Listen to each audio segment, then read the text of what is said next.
And I have two announcements which are sad. At 94 years of age, Irene Miller is at peace. She died 10 p.m. Saturday. And her daughter wrote this for us. I know Mom always felt grateful for the friendship, love, and inspiration she found with fellow Unitarians at the North Shore congregation. You were central to several decades of her life.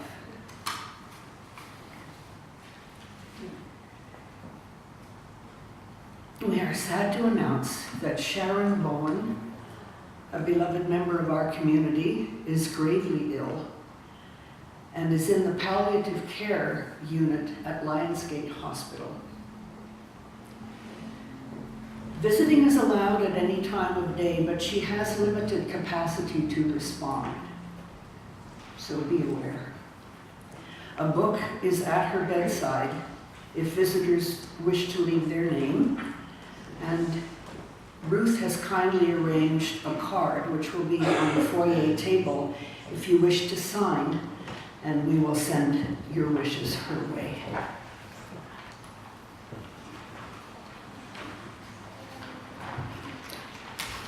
I'd like to give a very special welcome to any newcomers or visitors who are with us today. If you'd like to learn more about our community, or if you have questions, please ask one of our greeters wearing greeter buttons, or actually any of us. After the service, I'd like to invite you to come downstairs for coffee and conversation, and this Sunday for sandwiches.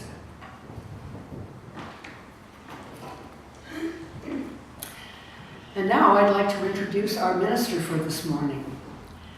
Actually, it's more of a reminder than an introduction. Reverend Meg Roberts is well known to us. She filled in during a sabbatical time, during pastoral care ministry, some Sunday services, and adult programs. Meg is in her 7th year as quarter-time consulting minister with the Comox Valley Unitarian Fellowship. Meg lives in Vancouver and also does community ministry using the arts in spiritual exploration. As part of that work last winter, she was involved in the BC and Alberta tour of Theatre for Living's forum play called Shwa'amat, which means home, and which explored what true and honourable reconciliation between Indigenous and non-Indigenous Canadians looks like.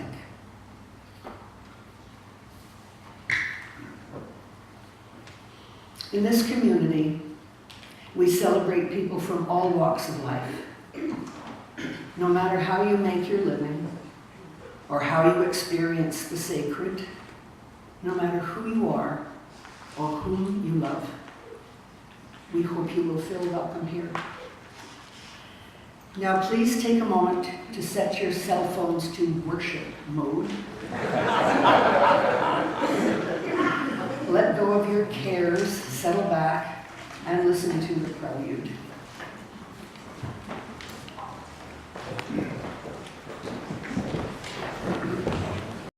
It's all about opening, really. When I open myself to the world and its possibilities, even its hurts, I become whole. But when I choose to close, my life becomes fraught with struggles. Everything I do becomes about shielding myself rather than inviting good energy in to fill me. Everything is energy. So I try to let the negative pass through me rather than holding on to it. When I was 7 years old, my family moved into a house on Old Orchard Avenue in Montreal. While my parents unpacked and got us settled in, I went outside to find some kids so I could play. My mother tells me that when I came back in a little later, I asked whether I was Catholic or Protestant. She said, "You're Protestant, why are you asking?" And I told her, "Well, the kids I met wanted to know." "So what did you say?" she asked. I told them I was Canadian. And thus I learned about the social hierarchy which existed in Montreal and to which certain privileges were granted and certain powers were granted. The hierarchy was about two important personal attributes: the language you spoke and the church you attended. The highest level of this hierarchy was for English Protestants, who got most of the power and privilege, even though they were a minority in Quebec. They were followed by English Catholics, who, while they were Catholic, at least had the good sense to be English. Then came the French Catholics, who, even though they made up the majority of the population in Quebec, were on the lowest level. That was the situation for centuries, until the 1960s, when the so-called Quiet Revolution brought about significant changes. And among the many changes was the dramatic redistribution of power and privilege and reversal of the social hierarchy. And so I dedicate this chalice to the time when the inherent worth and dignity of every person extends to every person. So there I am on a bus, coming back from the ferry a few years ago, and two white men are talking loudly about Indigenous people in very derogatory ways. I won't repeat those slurs here. I feel so uncomfortable. I want to speak up, but I don't know what to say. So I do nothing, and I feel guilty about it. Has anyone ever been in that kind of a situation? Another day, I hear the start of a piece on the radio about Indigenous issues, and I turn the radio off. I know it's something that I need to learn more about, but that day, I'm not feeling great, and I want to have things, I want to think about those things, but today they're just going to make me feel worse. So I thought about those situations. I recognize in both cases, I was acting out of my privilege. In the first case, I had the option not to engage the men because I'm not from that group of people that they were talking about. The Indigenous woman who was sitting near me on the bus couldn't choose who she is. In the example of turning the radio off, I could choose not to listen to things that might make me feel angry or sad or uncomfortable. I'm not facing those issues on a daily basis. So what do I mean by privilege? Of course, there's various definitions of what privilege means. Like it's a privilege to serve a congregation as a minister, meaning what an honor it is. Well, that isn't the kind of privilege that I'm talking about today. I imagine some of you know quite a bit about the privilege that I'm referring to. Catherine Strickland, I know, also held a study group last year in the program year about power and privilege, and that there was also a retreat yesterday here about that. How many people were involved with either of those two? If you don't mind raising your hands.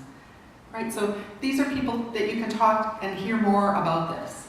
And others who also know a fair amount of privilege, about privilege from other areas of education in your life. How many others? Right, so there's others that you can talk to.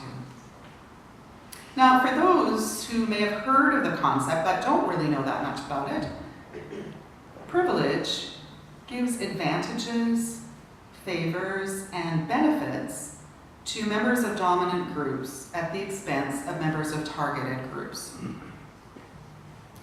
This description from Peggy McIntosh, who's written a lot about privilege from the perspective of a white woman, she says, privilege exists when one group has something of value that's denied to others simply because of the groups they belong to, rather than because of anything they've done or failed to do. Privilege operates on various levels. On a personal level, interpersonal, cultural, and institutional. My earlier examples were on the interpersonal and personal levels. In North America, privilege is granted to groups who have membership in one or more of these social identity groups. White people, able-bodied people, heterosexuals, males, Christians, middle or owning class people, middle-aged people, English-speaking people. Privilege is characteristically invisible to people who have it. People from a dominant group often believe that they have earned the privilege that they enjoy, or that everyone could have access to those privileges if only they worked to earn it. In fact, privileges are unearned. They're granted to people in the dominant groups whether they want the privileges or not. Unlike the targets of oppression, people in dominant groups are frequently unaware that they're members of the dominant group due to the privilege of being able to see themselves as persons rather than stereotypes. From my experience as being on the bus and turning the radio off, I knew I had to learn more about what it meant to have privilege and how to deal with the feelings that I had so that I wouldn't turn away. I believe in our Unitarian principle of justice, equity, and compassion in human relations. And I want to learn the skills to live it out more fully in my life. I found the following words in a resource from the Unitarian Universalist Association. We, who are Unitarian Universalists, often choose to make ourselves uncomfortable in the service of our meaning-making. We recognize our discomfort as evidence that we're growing. Today, if you feel discomfort arise within you, especially if you're white or from one of the dominant groups, we invite you to practice being curious and to allow your discomfort to lead you to new learning.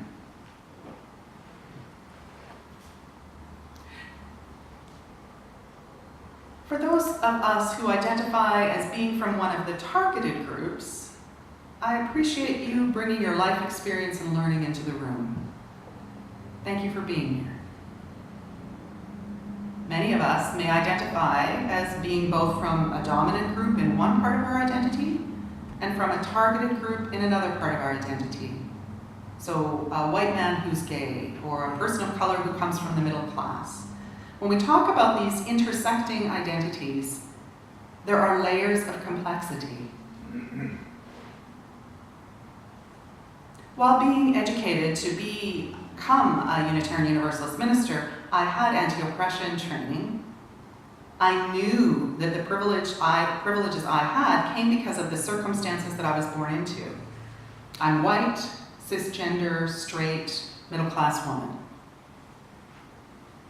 The privileges arise out of the imbalance of the power in our society. And the use of power to oppress some groups becomes embedded in the systems that others have created to run our society, and they benefit from those systems. I could talk about privileges from various areas of my life.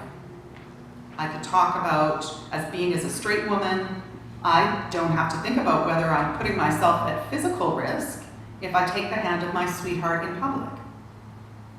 As an able-bodied person, I don't have to phone ahead to find out if there are accessible washrooms or an accessible platform at a congregation that I'm coming to speak with. Yet there are times in my life where I very much had to count every penny to make sure I could pay my rent.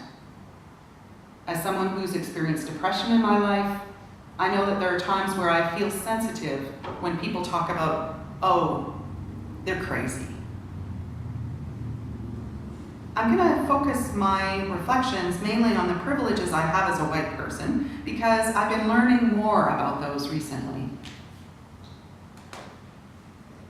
I grew up in an educational system that didn't teach me much about the shared history of colonization on the land that we are here.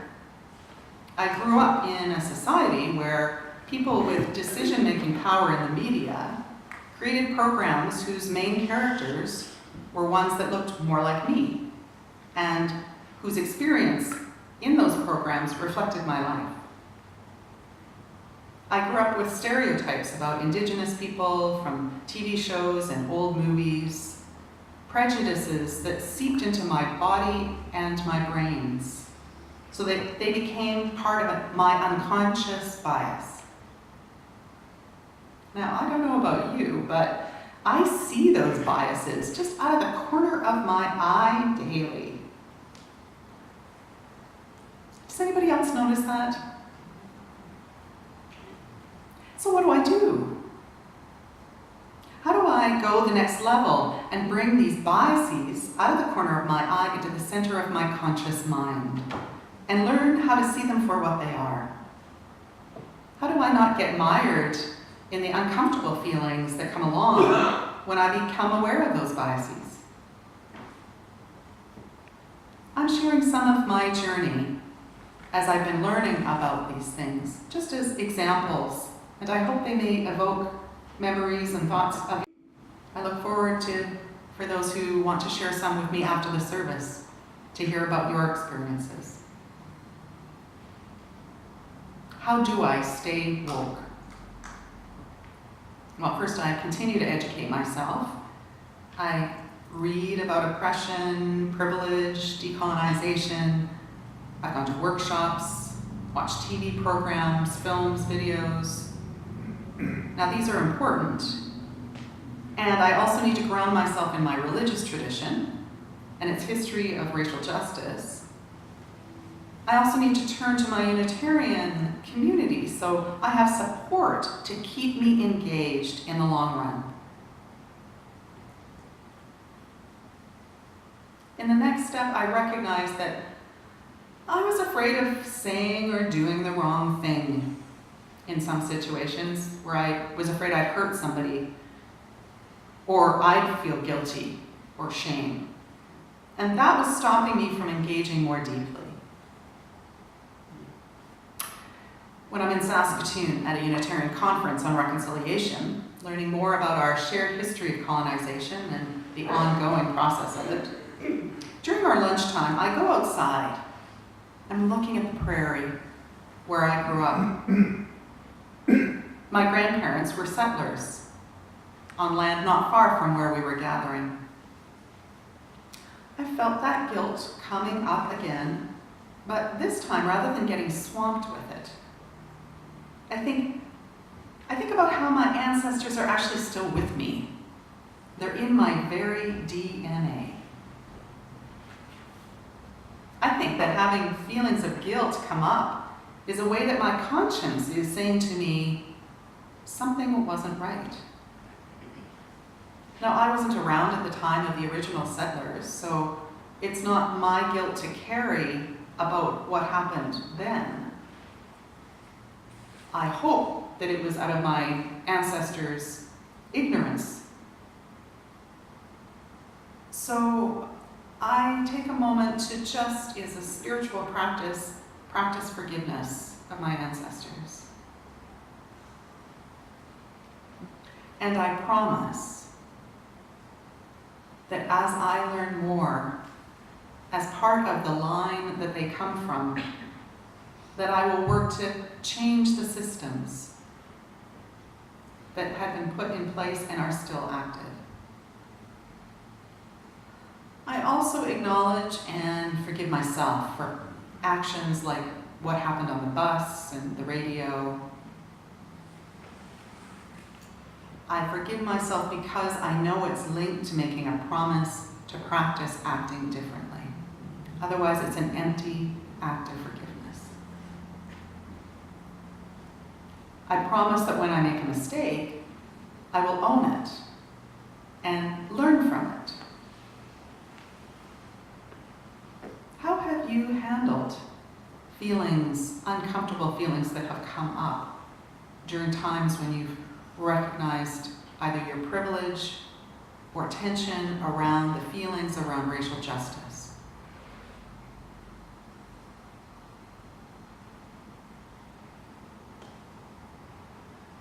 I also recognize the vital importance of learning from those who have lived experience of oppression. So a couple of years ago, after that bus experience, I applied to be part of the play project that Pat mentioned, Schwa with Theatre for Living. There was a wide variety of people involved. There were First Nations of various communities, Métis, Inuit, various non-Indigenous people, both white and people of color, as well as people who were multicultural. Based on a week-long workshop exploring our lived experience using improvisation, 7 of us and our director and associate director created a 30-minute play where the characters we played were struggling with blockages toward true and honorable reconciliation. So when we came to performance, the audience would watch the play the first time through, seeing the various ways that the characters were making choices that led to more and more blockages. So that the second time through, at any point when they recognized a moment with a character whose lived experience they somehow could relate to, they could yell, "Stop," come and take the place of that character, and try their idea about how to move through that blockage. Sometimes it happened and it was so beautiful and moving. I learned so much.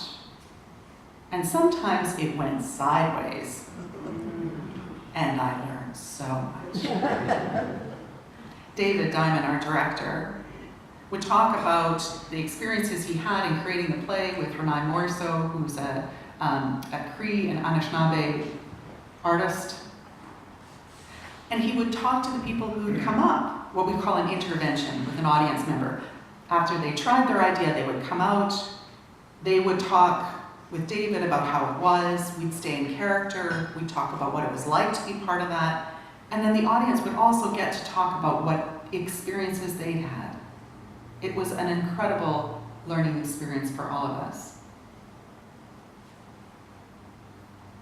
So I learned a lot during the play process, but I also learned a lot just being on tour together.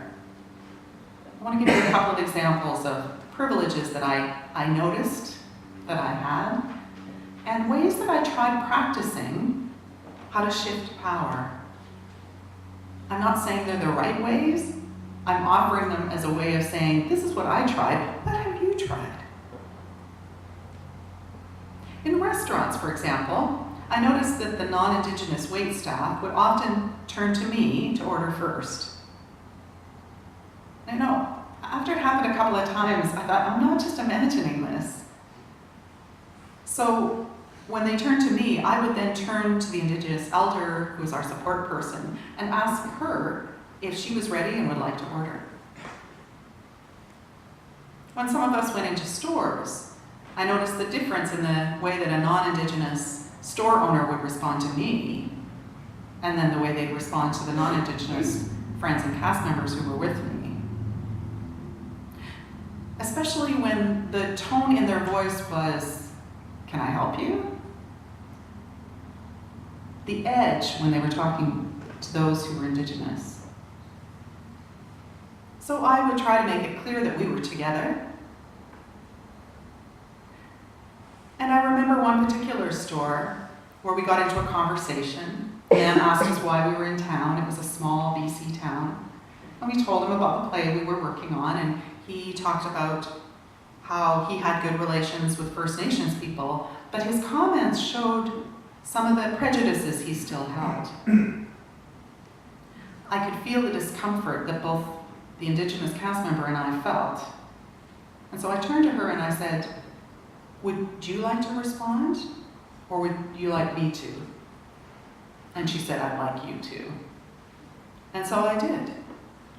And I asked him about how he came to those understandings, and how I had actually, in my experiences, these were the things that I found, the truths that I came to understand.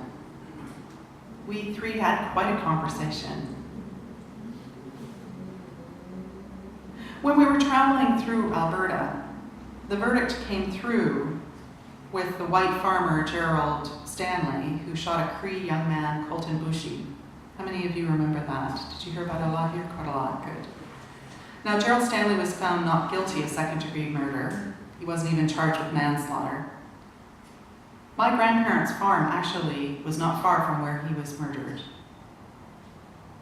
Of the various things that I would like to change in our justice system because of what happened, the one I'll touch on is peremptory challenges during jury selection.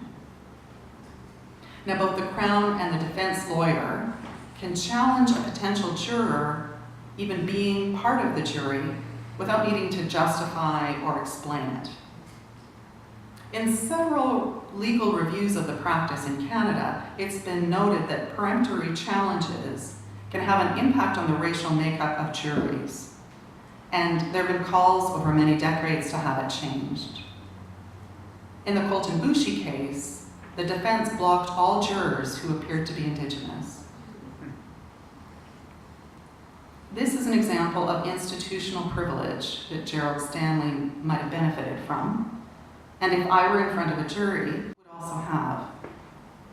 So like many people, perhaps some of you, I shared information with family, friends, congregations, social media about these issues. Signed petitions, wrote to my MP and the Prime Minister, and those were just small steps compared to the many decades that the Indigenous people have been working on these issues. And due to the pressure and outcry from both Indigenous and non-Indigenous people, the federal government promised to examine the way juries are chosen. This is bringing the privileges that non-Indigenous people have in support of the Indigenous-led call for change, walking together in solidarity. It'll only get changed if we continue the pressure to have it changed. I want to tell you one more story. Besides learning about my privileges, I know that I had to deal with the feelings that come up around the issue. Many nights in the tour of the play, the interventions of audience members would involve the feelings of discomfort, guilt, and shame that many non-Indigenous people have as they learn about what's happened and is happening. David, our director, shared a story about a play tour that he'd been in years ago with a Gitxsan woman. At the end of the discussion after the play, the woman would say to the non-Indigenous people in the audience, "If pain were like water in a pan, the pan has been tipped one way for a long time. When we right the pan, the water's going to slosh around. I wish you no pain, and there's going to be pain." I believe that if I recognize that there's going to be pain, and I allow myself to be in that pain and feel it, both for myself and also recognize and be with my Indigenous brothers and sisters as they continue to face the trials that they do. If I'm willing to be in that pain and learn how to have my own resilience around it, then we can change things. But if I continue to avoid that pain, then nothing will change. So how can we, in Unitarian communities, support one another as we feel our pain and find people to share it with. Me not imagining that it's the role of my Indigenous brothers and sisters to help me deal with that pain, but that's why I have non-Indigenous friends, that I learn from them, and that together we find our way forward. None of us can do this alone. Each of us can find that place in our circle and see the gifts that we each bring. Together we're stronger in that web of mutuality so that we can continue along the journey and stay woke. So might it be.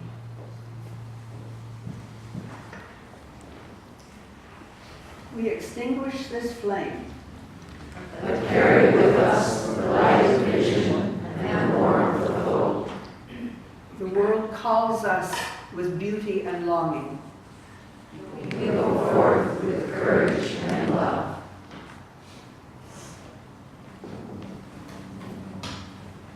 No matter how weak or how frightened we may feel, we each have gifts that can make a difference in the world. In this coming week, may we each do at least one thing to support the broken, to welcome the stranger, to celebrate what is worthy, to do the work of justice and love. Be strong, be brave, be connected. Each day, act so you may be a little more